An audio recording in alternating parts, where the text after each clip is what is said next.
Okay, so overall for the exams, the class average was just under a 70, which was, a little disheartening for me. A little bit of that may have been the structure of the questions. Like some of y'all missed the fact that there was a fourth part on the first question. Um, or you just left it blank because you didn't know what to do with it. I can't tell the difference between those two. Um, yeah. And others, it was just like, struggling on various questions. It didn't seem to be any one question in particular. Um, I mean, like certainly more people struggled with question four, the second part of that. That was just, it was kind of a weird question. Um, so, I tried to be a lot more forgiving on how you guys answered it. Uh,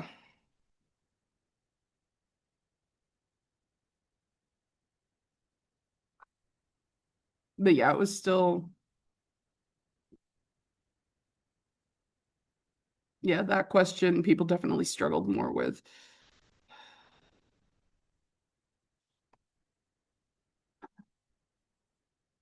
And then with what to do with the fractions in the derivative on the back. Some of you guys were struggling with function notation, which is problematic because if you're struggling with how function notation works, it's a lot harder to focus on the calculus because that's an algebra skill. So if that's a problem, you've got some fundamental math stuff that needs to be addressed in order to be successful at the calculus.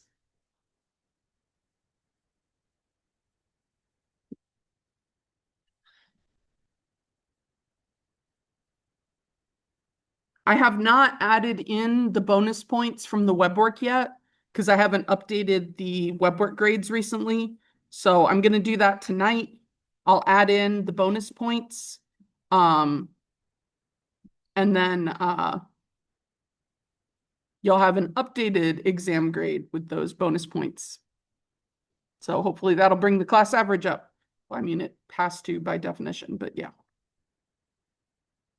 So questions about the exam.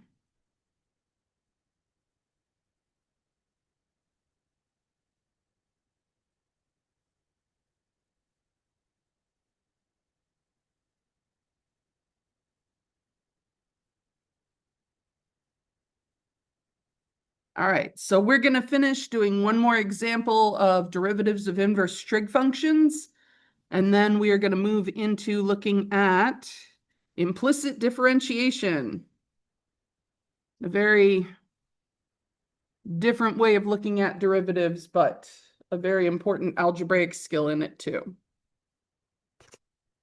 All right, so our wacky inverse trig function here, I have x times inverse sine of x over 5 plus the square root of 25 minus x squared. So I've done too many calculus problems is kind of tingling looking at this one. I think what's going to happen is when we take the derivative, we're going to see some terms that are the same, and they may actually like almost completely cancel out. So I think our derivative here is actually going to simplify down some.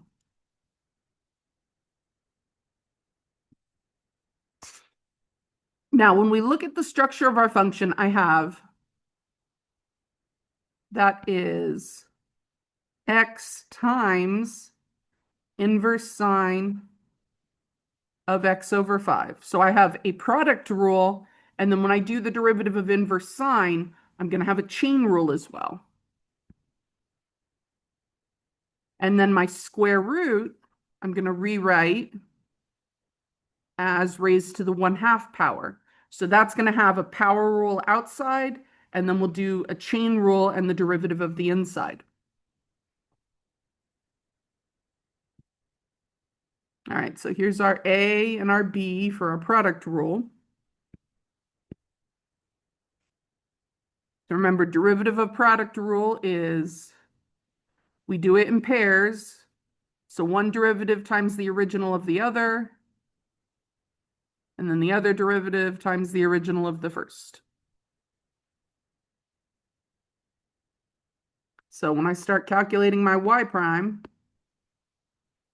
derivative of x is 1 times, now I'm going to keep the b, sine inverse of x over 5,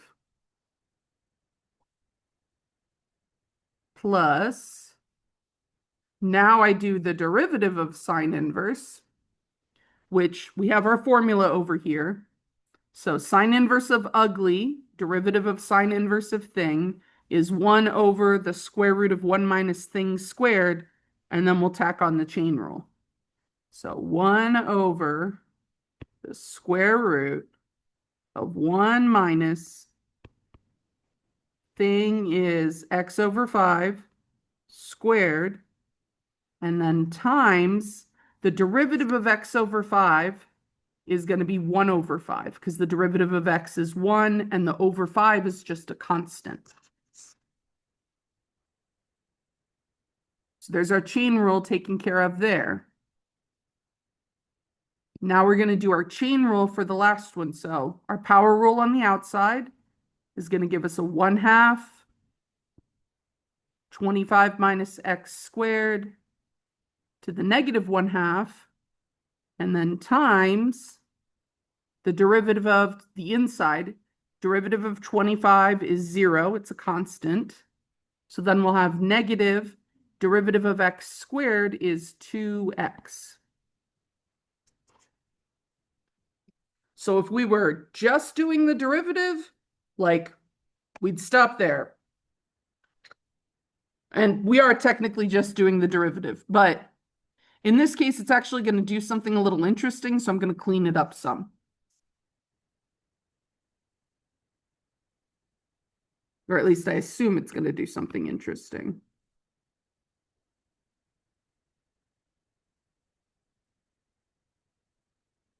All right, so 1/5 is the same as 1 over the square root of 25.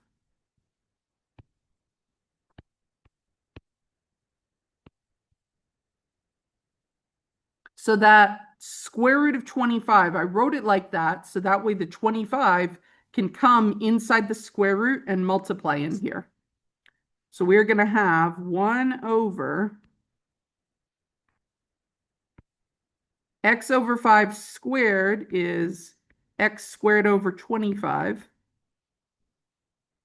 And then inside the square root, this is all times 25. So we're going to have to multiply that through. Now, looking at our last part over here, the 1/2 and the 2 cancel out. So I have a negative x on top. And on the bottom, this becomes the square root of 25 minus x squared.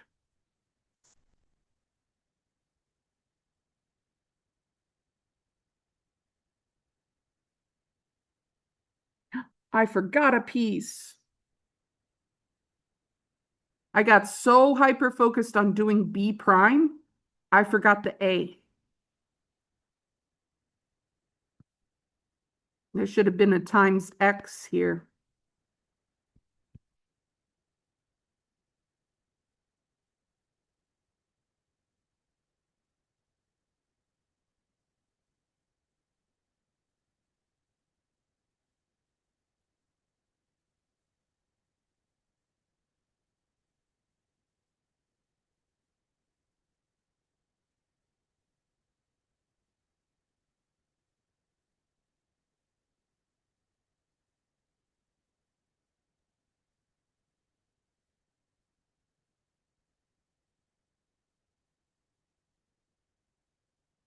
All right, so inside, if I multiply by this 25 inside the square root, I end up with the square root of 25 minus x squared.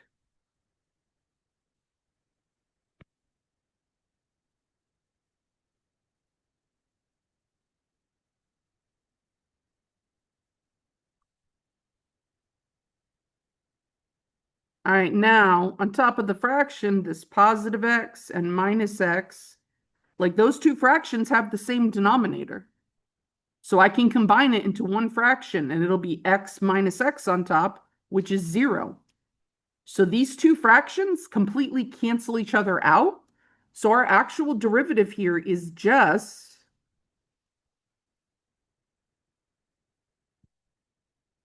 inverse sine of x over 5.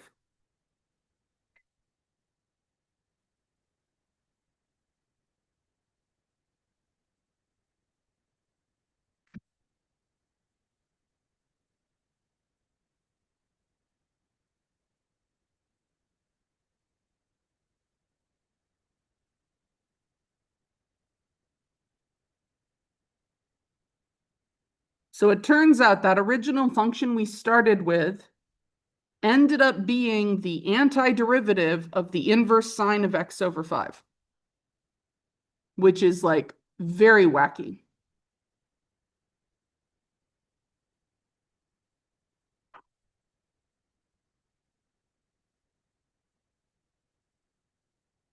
So you'll have a lot of, well, fun is a relative term, but that's an interesting process to go from inverse sine of x over 5 and get to that as an antiderivative. You end up using what's called integration by parts, which is a weird undo of the product rule. But you've got to be really comfortable with your algebra skills, manipulating the number into the square root.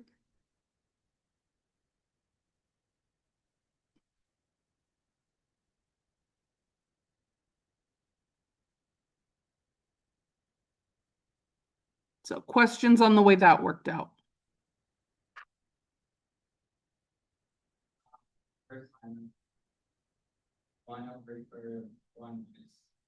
5 squared, and that was to the power of 1/2, right? And then we got, I see negative square root of 25 under that. So I traded out 1/5. Like 5 is the same as the square root of 25, right? So 1/5 is the same as 1 over the square root of 25. And I'm doing that just so I can bring the 5 inside the square root. And I was doing that so we could see that the denominators here, even though they look different, they're actually the same. So we could see that the other two fractions canceled. Now for like solving this for web work, we would have just stuck that first line into web work. Typing it would have been a pain, but we would have done that. Yeah, like this question is a little too complex for, not complex, just too long, a little too weird for the test. But it is a good practice problem just to see that sometimes when we do the derivative, it can simplify down. It's not always just a long strung out mess. Most of the time it still is though.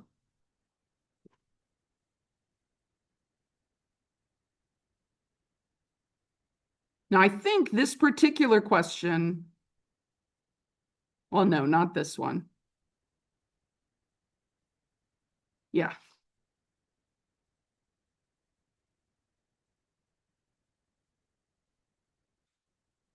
So the focus of this section was just adding this list of derivative formulas to your overall possible derivatives. On the exam, we will give you this list. We are not going to put all 6 of these as questions on the next exam, but we'll have an inverse trig function or two sprinkled in there, and you have to know to go find the formulas. Inverse sine and inverse tangent are the most popular. But sometimes we'll put inverse cosine just because it's not that much different than inverse sine.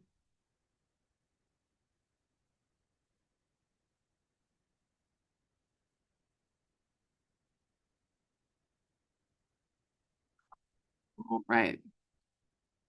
So implicit differentiation.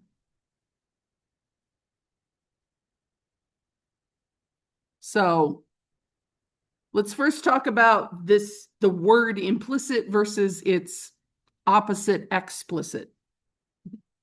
So I've got a formula here. Does this equation describe y as a function of x? So I've got the graph of it here to the right. Is this a function? Why is it a function?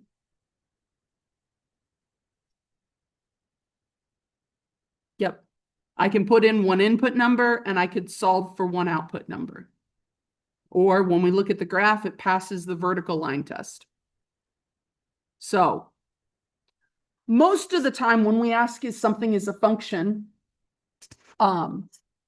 we typically solve and get y by itself.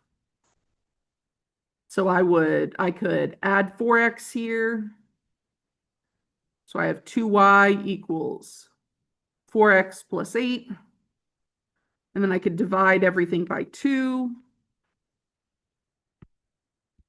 Y is 2x plus 4. So I can get y by itself here, and everything on the other side is a formula in terms of x. So this is a function.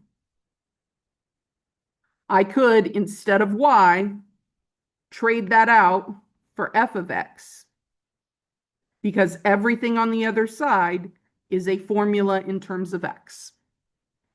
So that f of x versus y notation that we use, like, they're interchangeable because most of the stuff we look at are explicit functions. I can get y by itself, the output by itself.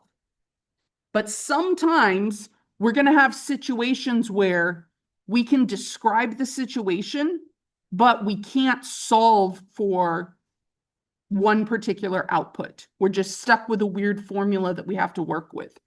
Like a very common weird formula is actually the Pythagorean theorem. We get a lot of right triangles. Pythagorean theorem is how the sides of a right triangle are equal together, but we can't derivative the Pythagorean theorem very easily. So like here, the equation of a circle. So looking at the circle graph, is the circle a function? No. I pick some input in there like 0. There's 2 different outputs. Violates the definition of a function. But I can have this formula and still want to know what's the derivative of y with respect to x.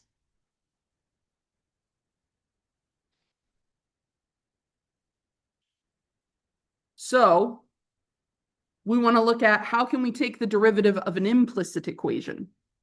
So when I have an explicit equation, like over here on the left, the derivative of y.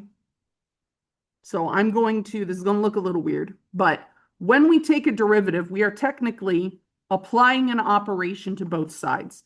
The derivative is like a quantity we can solve for, a formula we can get, but it is also a process we can apply, a thing we can do to both sides. Like the same way I can add something or subtract something from both sides, I can derivative both sides of an equation.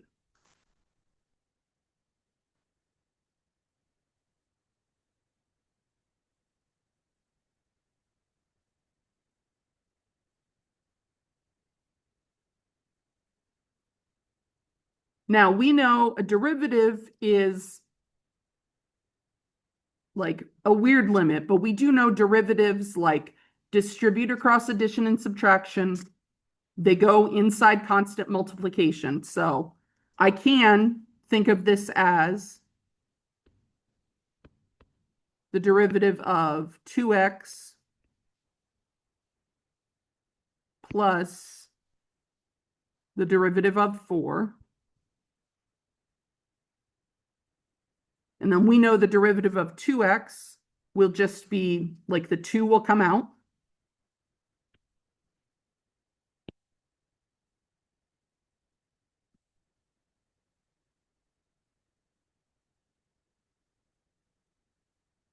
And then over here, the derivative of a constant is 0. So when I have d dx of x, like if that x, like it's being applied to the x, so it looks like dx over dx, right? Like we call this a differential notation when we write the d dx stuff. But this dx over dx like actually does cancel out. Those are the same 2 things. So our derivative here is just 2, which makes sense because we know derivative is slope of the tangent line and the slope of this line is 2. So a tangent line to a line is the line itself. So our derivative here should be 2.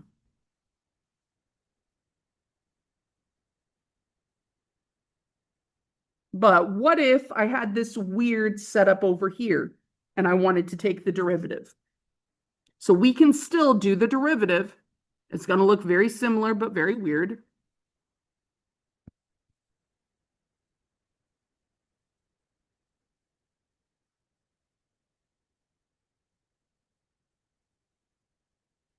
So I'm going to distribute that derivative across the subtraction.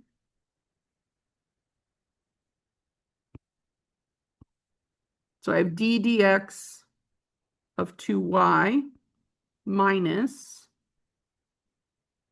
d dx of 4x.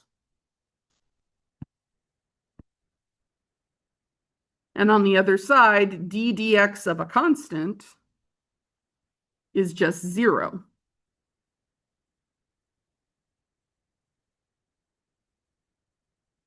Now here, my constants can come outside my derivative operation.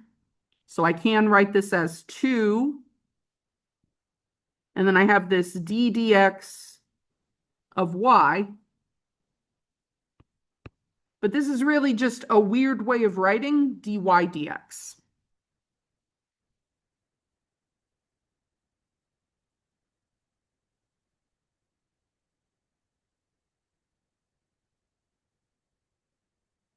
And then the derivative of 4x, like the 4 comes out and we have that dx over dx, which is just 1. So I have 2 dy dx minus 4 equals 0. This is now an equation I could solve for dy dx.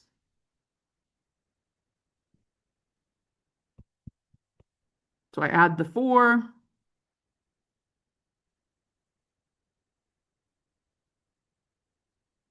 And then I divide by 2. And I arrive at the same derivative.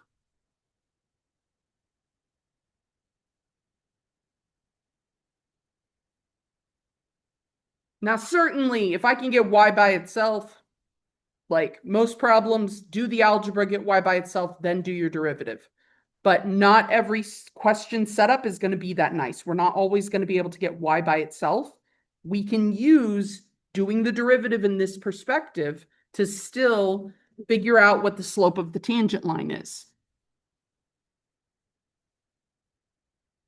So another way to think of it is when we're taking the derivative, we're also doing the chain rule. So when I take the derivative of 2y, I'm going to treat it like it's 2x. So what's the derivative of 2x? 2.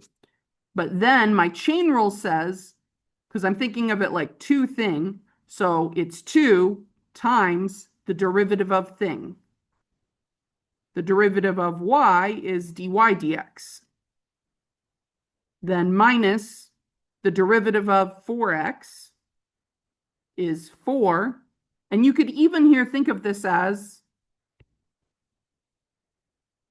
like dx dx, or you could just think of it, the derivative is just 4 because we're taking the derivative with respect to x, equals that 0, and we end up with the same process. We're going to get dy dx equals 2.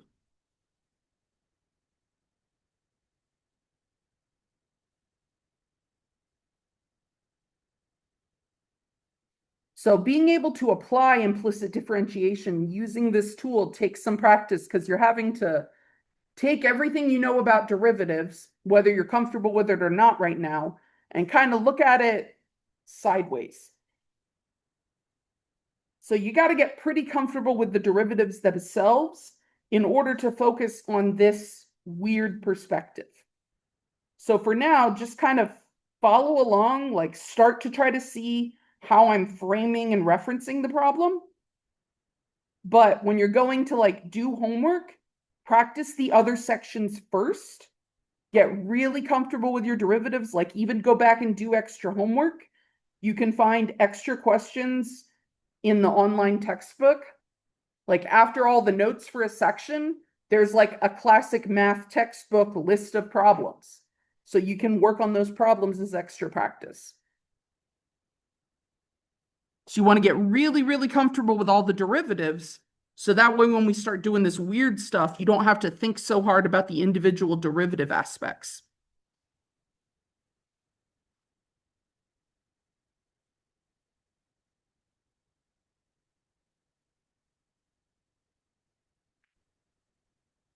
All right, so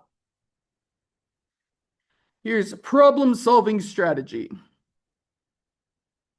So when we do d dx of sine x, the derivative of sine is just cosine, and the variable inside sine was the same as the variable we were taking the derivative of. So that derivative is just cosine. But when we do the derivative of sine y, it's a little weirder. We still get that cosine y, but then it's times the derivative of the inside variable, dy dx. So some of our equations, like we're going to go through and do the implicit differentiation, and then dy dx is going to show up in more than one spot in the equation. So we are going to want to get that dy dx all together on one side of the equation. So we're going to rearrange the terms by adding and subtracting, factor out the dy dx as a common term, and divide by the leftover crap. So if you took pre-cal with us, you might remember, like on the second exam, you had to do finding an inverse function. The algebraic process of finding an inverse function where you swap the x and the y and then solve for y, that's the same algebra that's going on here. We're solving for dy dx by getting all those terms on one side, factor it out, divide by the crap. So now we're going to practice that. So here is this disgusting mess. Like, can I think of a situation where you would actually have this equation? God, no.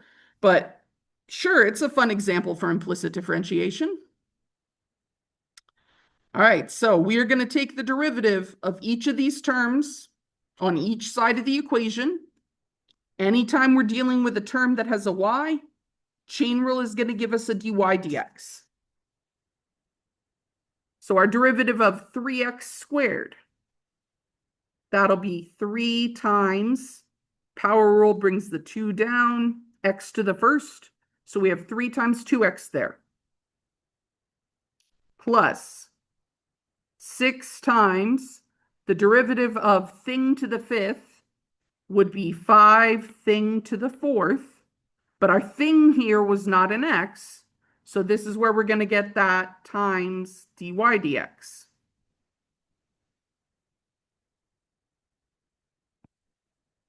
Then our next thing is a constant. The derivative of a constant is 0. Now, once you guys get real comfortable remembering derivative of a constant is 0, you don't have to write the plus 0 anymore. But until you're very comfortable with that fact, I find it's worth it to write the plus 0, just so when you go back, you can be like, here's the derivative of my first thing. Here's the derivative of my second thing. There's the derivative of my constant. I didn't forget to do it. Like, it just gives you a nice little placeholder for double checking your work. All right, now our 3 sine of y. Well, the 3 is just going to multiply through in our derivative. The derivative of sine is cosine. So cosine thing times the derivative of thing is dy dx.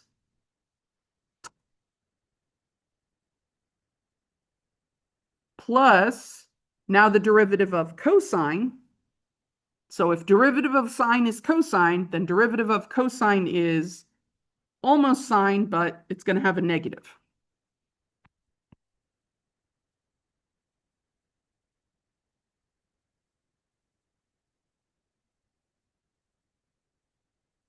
All right, so before we start doing the algebra to get dy dx by itself, questions on the individual derivative pieces, where we put the dy dx's, like any of those individual pieces right now.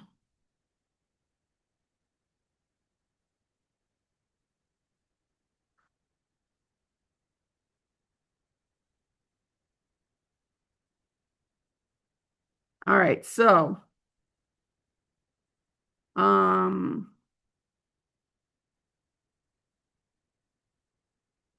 So 3 times 2x is 6x, plus 6 times 5 is 30, y to the fourth times r dy dx equals 3 cosine y times dy dx. Now, just as a side note, like when I write cosine of y and then I wrote times dy dx, that times is not inside the cosine function. That times is to the whole cosine of y.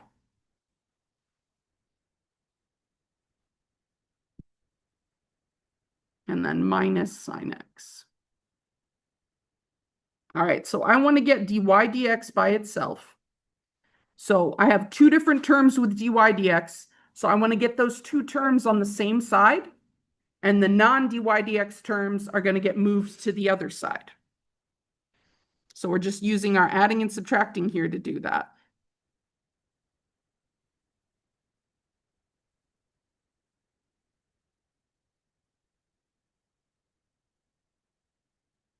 So I usually move the dy dx terms to the left. That's just usually where I put things I'm solving for.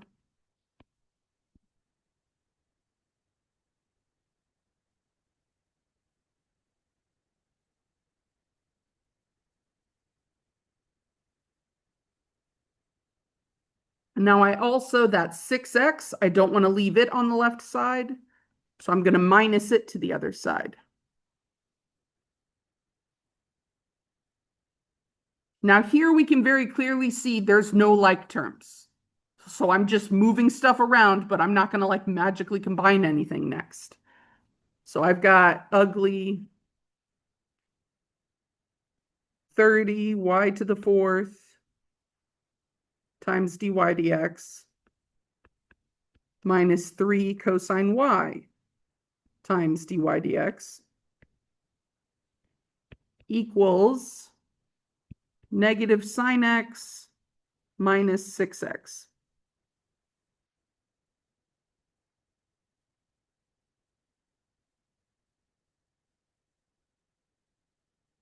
So they both have a common dy dx, so I'm going to factor that out. That means I write it up front, then I put my parentheses, and I'm going to write what is left over, which means my dy dx is up front. So what would I have to write here? So if I distributed back, if I multiplied back, I'd get back to the line before. So I had the 30y to the fourth times dy dx. Dy dx is up front, so I just have 30y to the fourth.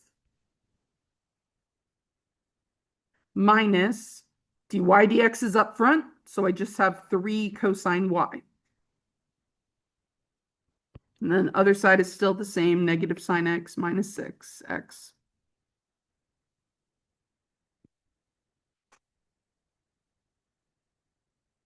So dy dx times crazy mess. To get dy dx by itself, I divide by crazy mess.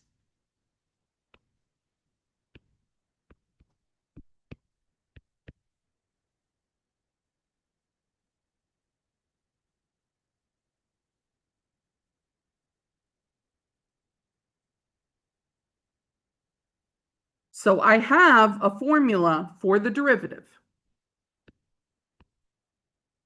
Dy dx equals negative sine x minus 6x.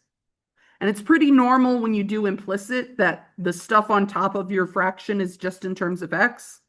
And then the bottom can be a mix of x and y's.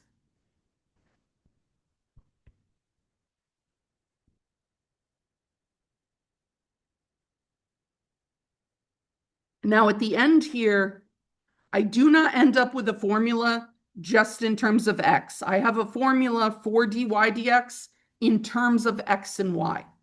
So if I wanted to know the slope of the tangent line to that crazy curve, I'd have to know an xy point that works in that crazy curve, and then I'd plug in both the x and the y numbers. Now for this formula, that's way too crazy. Like I couldn't even begin to try to pick a number that would work on that stupid equation.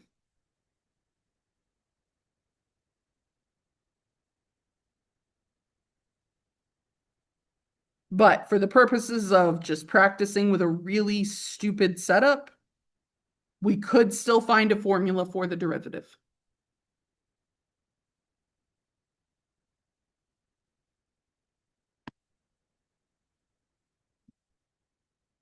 So when we do the dy dx, when we were doing our derivatives, when I look at 3x squared, there's no y's and terms in that term. So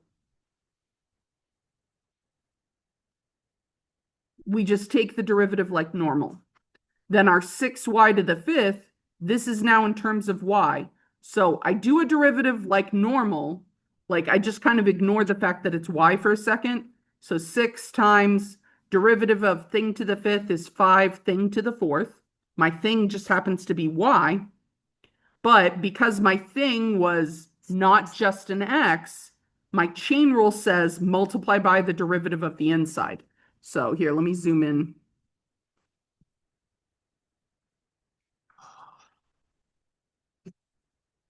And now I have to zoom back out.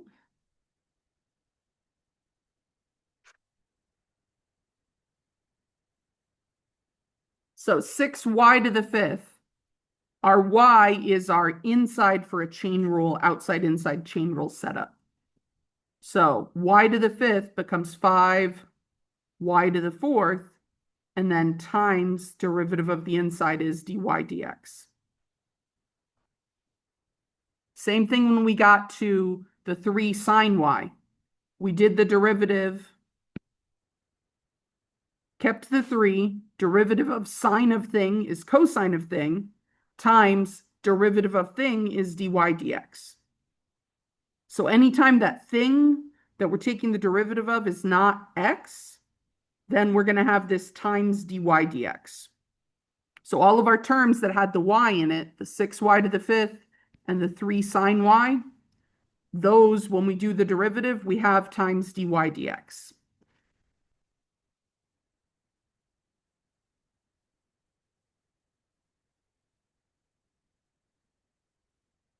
Sorry, I missed the comment when you first submitted it.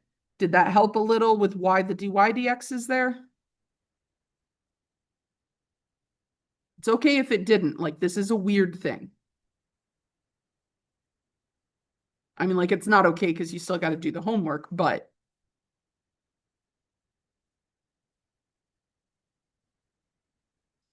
let's try another one. Sometimes seeing several examples of the weird thing can help it click. Because each example will kind of come at it from a different way, a different direction. The other problem is there's like multiple ways to explain it, but the explanations are all like very different attack vectors, so they can kind of almost, it's more confusing if I give more than one way to like explain it. It can be.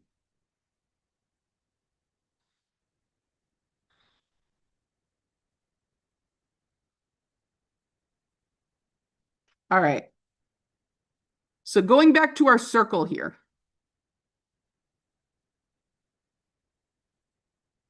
We're going to try to find maybe not the full equations of the tangent line, but at least the slope of the tangent line at some of these points. So if I look at the point 0, 2, that's up here. What's the tangent line going to be at 0, 2? Like, is it going to be a slanted line? Is it going to be a flat line? Or is it going to be a vertical line? Yep. Tangent to the graph at the top of the circle is a flat line. What's the slope of a flat line? Does it have any rise? No, but it runs a whole lot. So that's 0 over number, which is a slope of 0. My square root of 2 over 2 is this point here that's like perfectly halfway on that arc in quadrant 1. If I sketch in the tangent line there,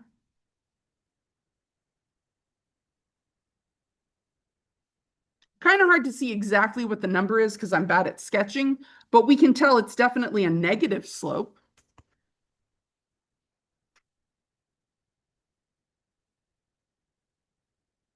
Then if I look weird at the square root of 2 and the negative square root of 2, that's the very similar looking point, but down here in quadrant 4.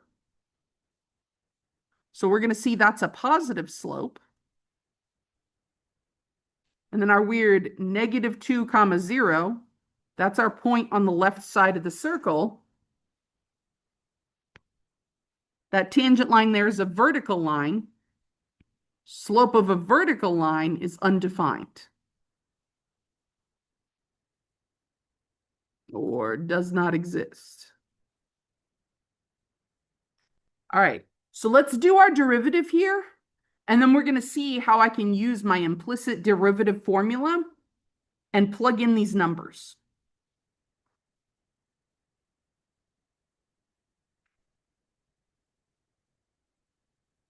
So I'm going to work the derivative off to the side here, just because I write so damn big.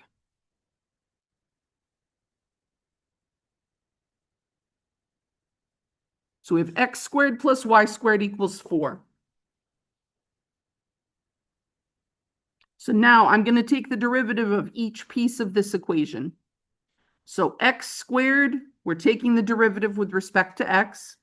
So derivative of x squared is 2x times derivative of x is 1, so we just get 2x.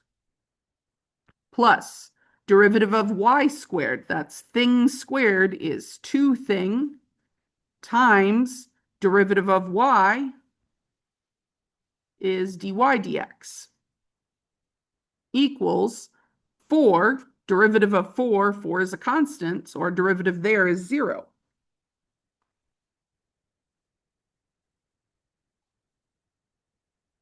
So now I'm just going to get dy dx by itself so I can plug in and find my slope without having to solve the equation over and over.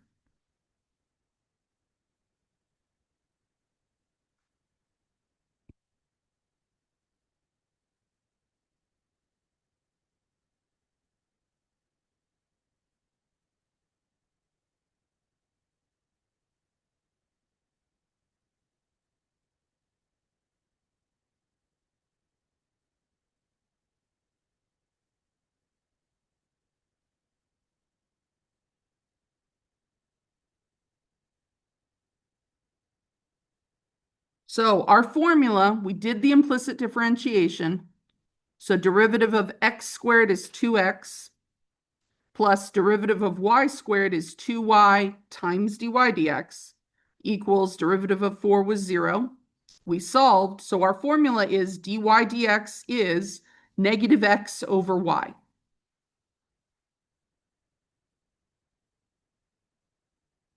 So before we start playing around with that formula and seeing what the slopes are at these weird points, questions on the calculus we did there and then the algebra solving.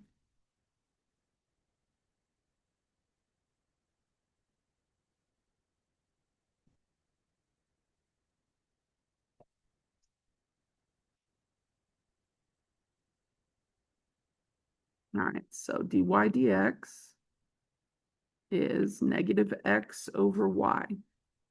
All right, so when I'm going to look at these 4 points, now one of the ways to kind of write this, and it looks weird, but we would say dy dx, and then we put this weird vertical line, and then at the bottom, we write the point that we're going to substitute in there. So in this case, we're substituting in the point 0, 2. So this is a funny math way of saying dy dx evaluated at the point 0, 2. Our formula is negative x over y. So that is negative 0 for x over 2 for y. So our derivative at 0, 2 is 0. And then look where that point was. We said that was a flat line, and the slope of a flat line is 0. So our formula gave us the same thing that our common sense told us about from the graph.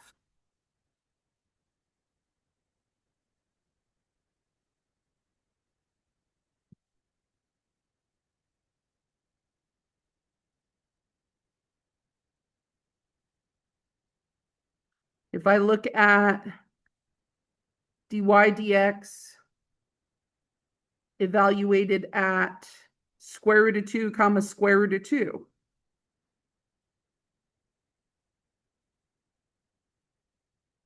I'm going to get negative x coordinate is square root of 2 divided by y coordinate is square root of 2. So we get a slope of negative 1.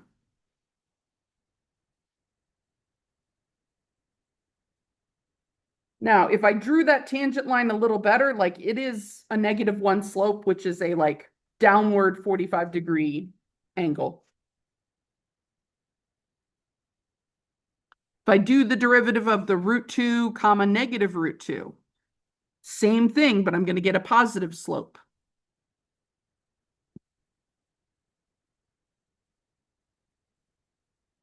And if I do the derivative at the point negative 2 comma 0,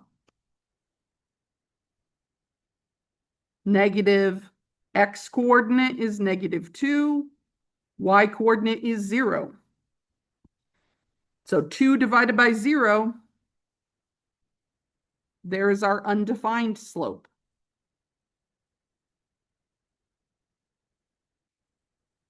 But as far as slopes and tangent lines go, what this means is we have a vertical line.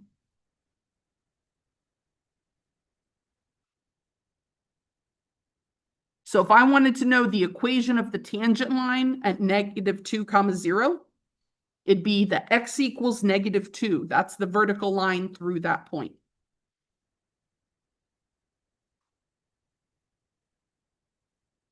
For my point at the top, the 0, 2 point, that tangent line is the y equals 2 line. That's the horizontal line through that point.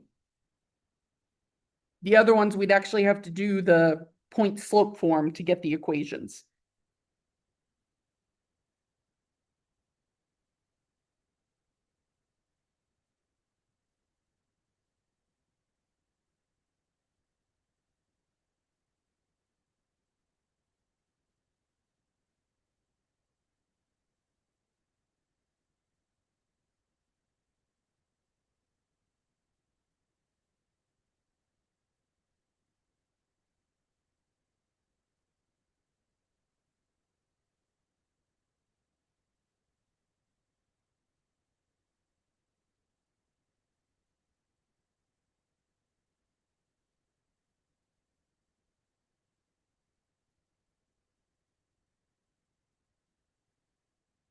All right, so we have 4 more examples in the notes. And I'll be honest, we don't necessarily have to do all the examples, but the last example is the way we usually ask this question on the test. So I'm going to pick and choose a little here. And I think I'm actually going to skip this one because this one's actually a little more straightforward.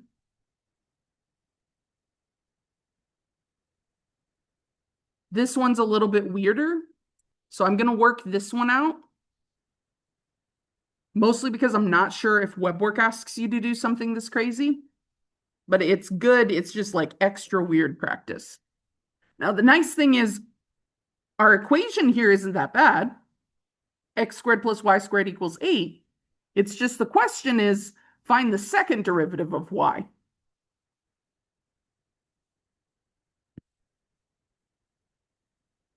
So we're going to start doing our first derivative by doing implicit differentiation, and then we're going to get dy dx by itself. Then we'll apply the derivative to that formula. Now, technically, we could like do the derivative and then do the derivative again, but it gets really messy. So it's better to get dy dx by itself first. Otherwise, you're having to do a lot of product rules. So starting with x squared plus y squared equals 8. And we are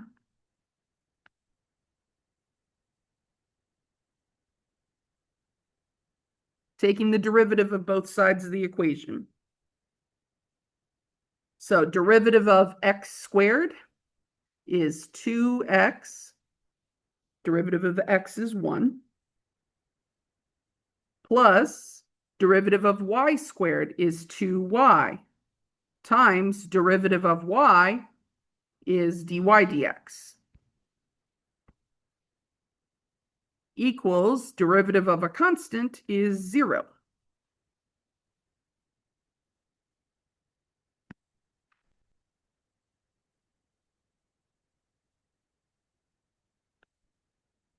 Now I minus the 2x, so 2y times dy dx equals negative 2x. And then I divide by 2y.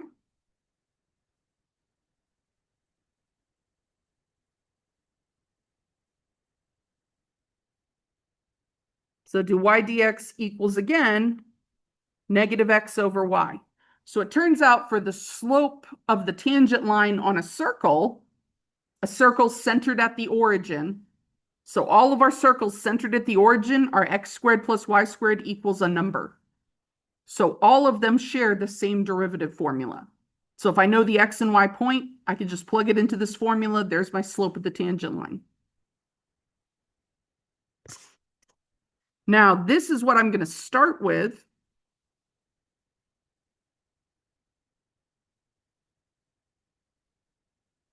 And now I'm going to apply the derivative again.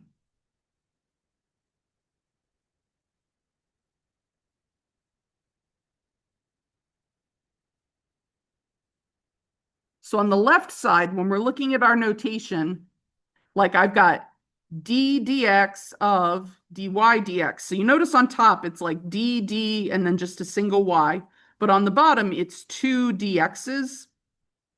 So if you look, the notation for second derivative is d squared y over dx squared. So when we see it from this applying derivative as an operation, like, yeah, there's just two d's on top. So that weird d squared y. And then there's two dx's. So technically, it's actually dx in parentheses squared, but we just assume, like, if you wrote dx and a squared at the end, you mean the whole thing squared.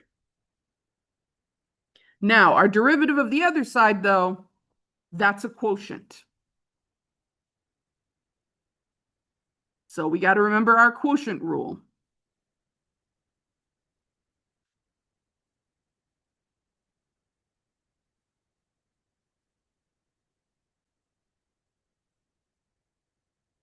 So that is low d high minus high d low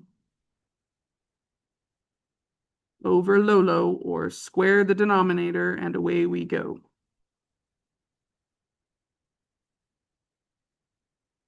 All right, so low is y times d high.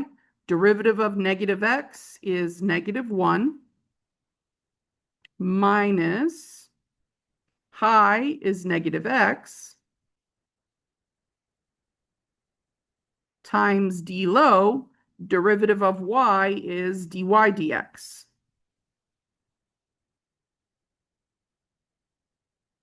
Over square the denominator is y squared.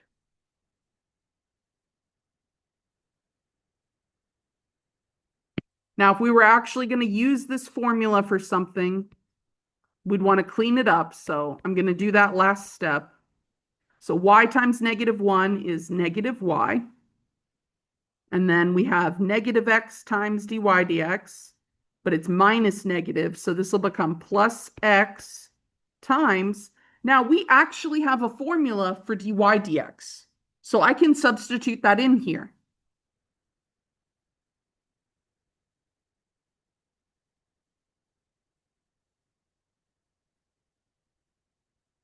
And then it's all over y squared.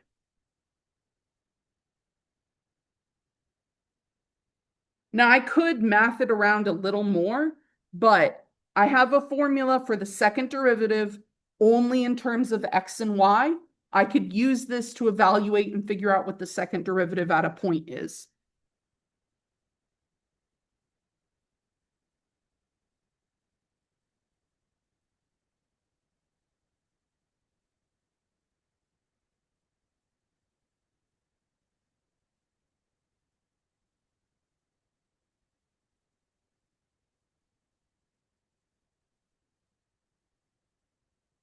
So what questions do you guys have on the weird way we did derivatives here? How we solved for it at the end, like what the answer is?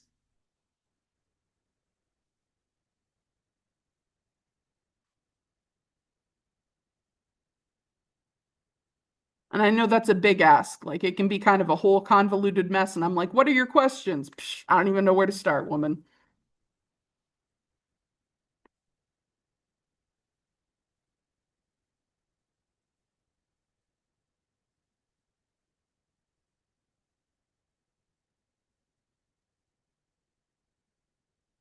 Now, we're not actually going to have to use implicit differentiation that often for the way we structure calculus, but this does show up in more applied settings, like having to do derivatives from this weird perspective. Because very rarely do we get a function equation that we can solve for the output. Sometimes we do, but sometimes, like, especially in physics and engineering perspectives, like, that's just not what you get.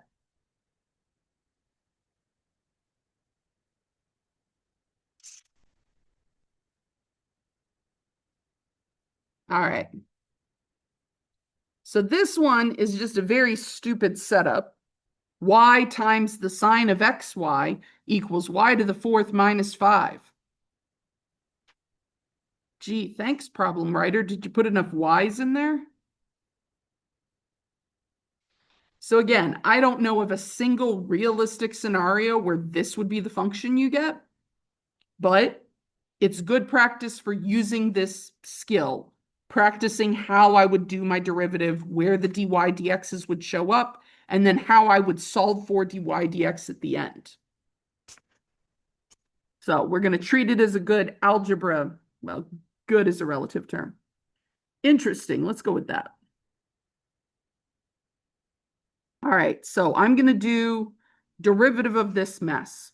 Now, when I look at this mess structurally, I have y times the sine of x times y. And then that's equal to y to the fourth minus 5. So I have here a product rule. I got an a times b. But then when I do the derivative of that sine, I have another product rule. So it's going to be a chain rule, and then the chain rule is going to cause us to do another product rule. So I like to, like, when a function is really messed up like this, I like to focus on just the structure, like what formulas am I going to have to use, just overall at first before I start getting into the details. So y times sine of thing is a product rule setup.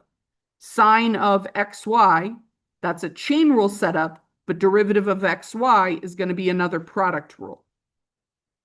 And then on the other side, derivative of y to the fourth minus 5 is comparatively less complicated. All right, so let's start trying to do our derivative.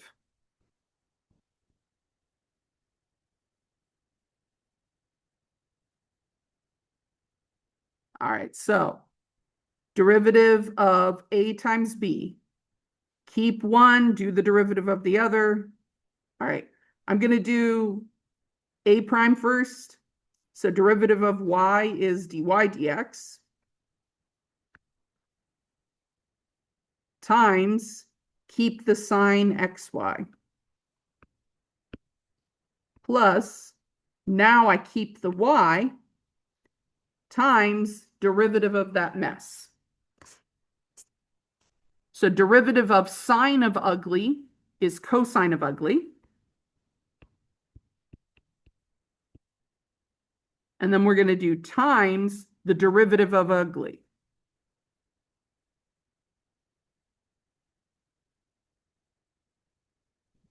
So the derivative of xy. So let's, derivative of x is 1 times, keep the y, plus, keep the x, times, derivative of y is dy dx.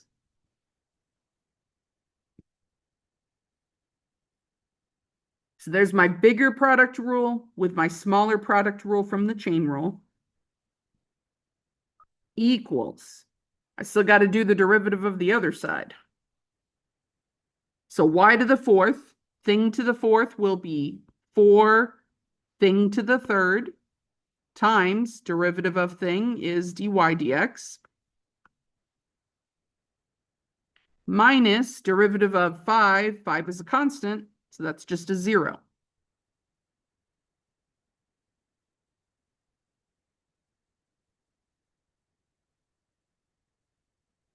So let's just like structurally double check. So I did a prime b plus a b prime, which caused the chain rule, which was a product rule. So inside that, a b prime, nope, a prime b, I did the derivative of x first, then I kept y the same, plus now keep x the same, times the derivative of y, which is dy dx. Then equals the 4 thing cubed, 4y cubed times dy dx, and then minus the 0. All right, so we followed our structure that we observed. Now we're supposed to get dy dx by itself. Like, this is a question they can ask on web work, even though the setup is very annoying. And the expectation is that you get dy dx by itself, so you have a formula you can type in web work. Now, the formula is going to be in terms of x and y. All right.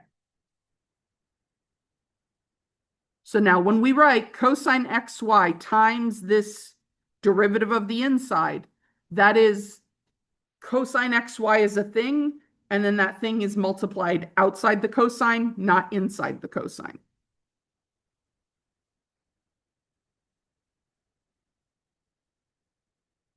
All right, well, in order to try to solve for this dy dx, like I've got it inside parentheses here, so I need to distribute. So I've got the y times cosine xy. That's going to get multiplied to the y and get multiplied to that weird thing. So that's going to be our next step. So sine xy times dy dx, I just rearranged it, plus the y cosine xy times y, that'll be y squared cosine xy, plus xy cosine xy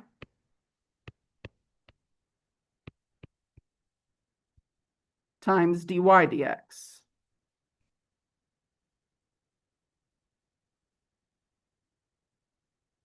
Nope, hold on. Let me change the color on that guy.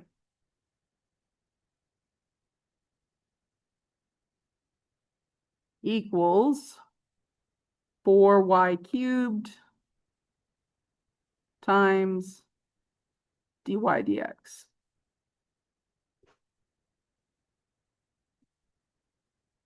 All right, so all of my terms that have dy dx are going to go on one side. My terms that do not have dy dx are going on the other side. And then I'll factor out and divide by the crap.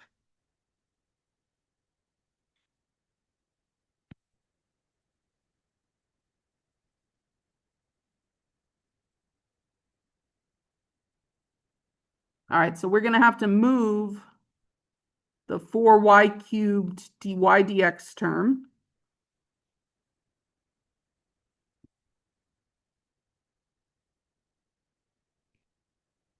So I'm just writing it somewhere on that side. At the same time, I'm also going to subtract this y squared cosine xy because it does not have a dy dx attached. I'm just going to put that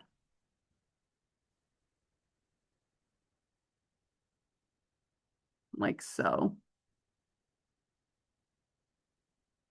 Now, just to save myself a little bit of writing,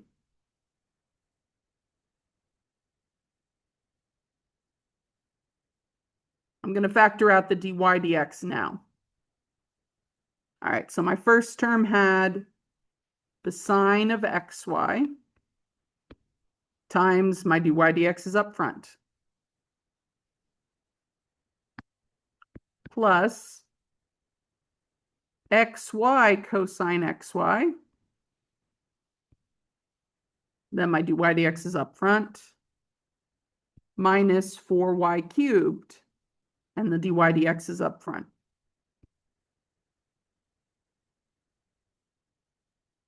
Equals negative y squared cosine xy.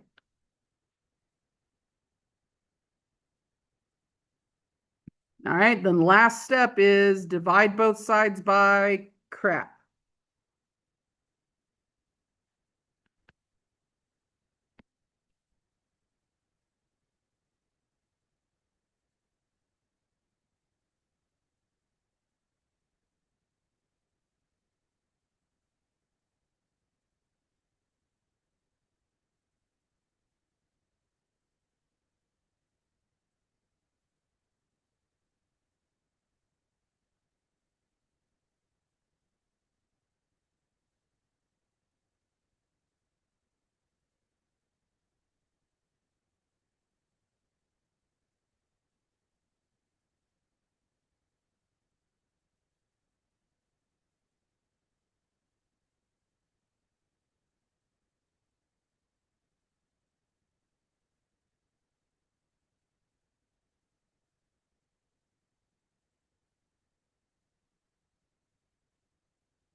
Now, some people can get a little overexcited at this point and see that cosine xy on the top and that cosine xy in the middle of the bottom and really, really want to cancel them. I can only cancel something in a fraction if my outermost operation is multiplication or division. On the bottom of this fraction, I've got subtraction. There are multiple terms. So I cannot cancel this cosine xy with that singular cosine xy on the bottom because it's not a common factor to all the things on the bottom. In fact, if we look at the three terms on the bottom, there are no common factors. Like there's not even a y outside the sine xy. So I can't even factor a y out and try to cancel with that y squared. So as ugly as this formula is, that's as good as it gets.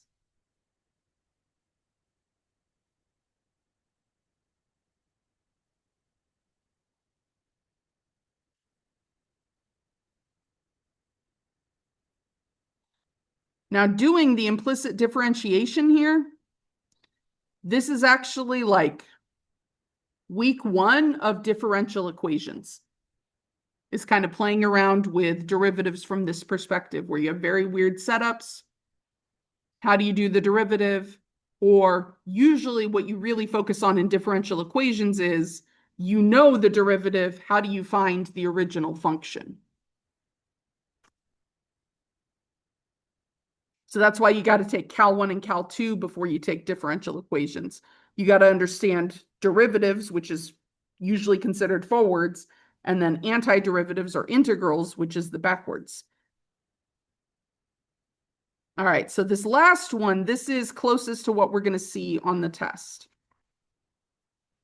So it's asking us to find the equation of the tangent line to this graph at a given point. So that -2 is an x, that -1 is a y. So I'm going to find my derivative, and then I'll plug in that point to get the slope of the tangent line, and then I can just use my normal y minus y1 equals m times x minus x1. All right, so our derivatives in here, though, these are two product rules. So I've got x to the fourth y. So derivative of x to the fourth is 4x to the third times y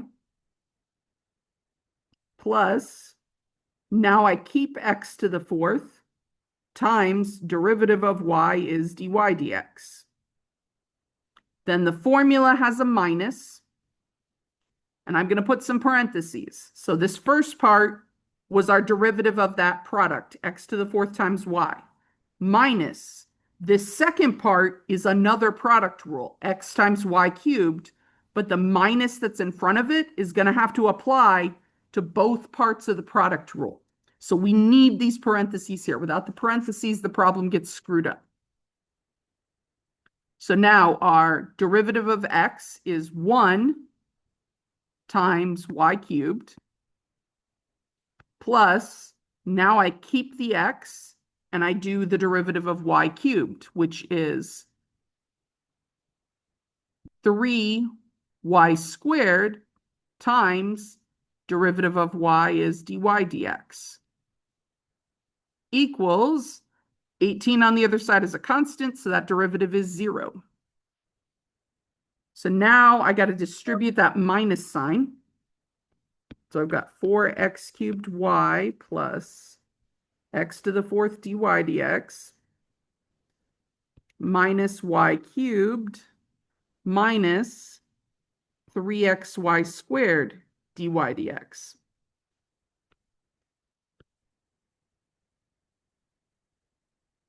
So two of my terms have dy dx. I'm going to keep those.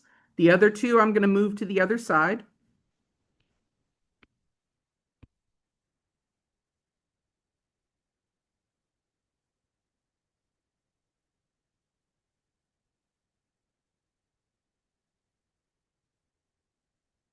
I'm going to factor out the dy dx at the same time, just because we're like really close to being out of time.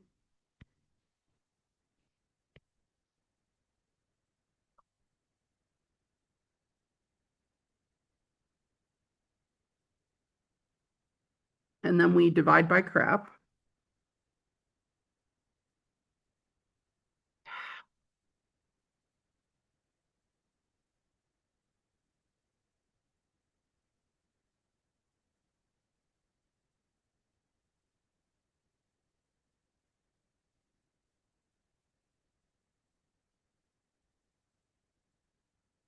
All right, so my derivative is y to the third minus 4x cubed y, all divided by x to the fourth minus 3xy squared. I am now going to evaluate this at the point they gave me, which was -2 comma -1.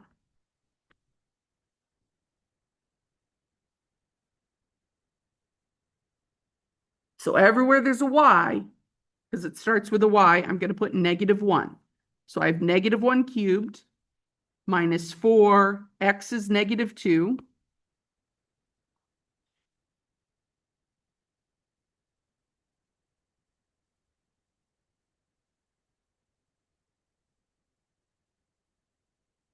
So I put in -2 for all my x's, -1 for all my y's. And now technically this is something you could crunch on the calculator. Just put parentheses around the top, parentheses around the bottom, and tell the calculator to give you the fraction answer. My phone won't do that though, so I'm gonna try to do it in my head. So that's -8, positive -32. So we have -1 minus 32 over 16 plus 6. So -33 over 22, which both of those are divisible by 11. So our slope is -3/2. So the last, find the equation of the tangent line. Y minus y1 equals m onto x minus x1. -3/2 is the slope. My point was -2 for the x1, -1 for the y1, and then I'm just recopying the rest of the formula. There is our equation of the tangent line. We could clean it up, but that's good enough.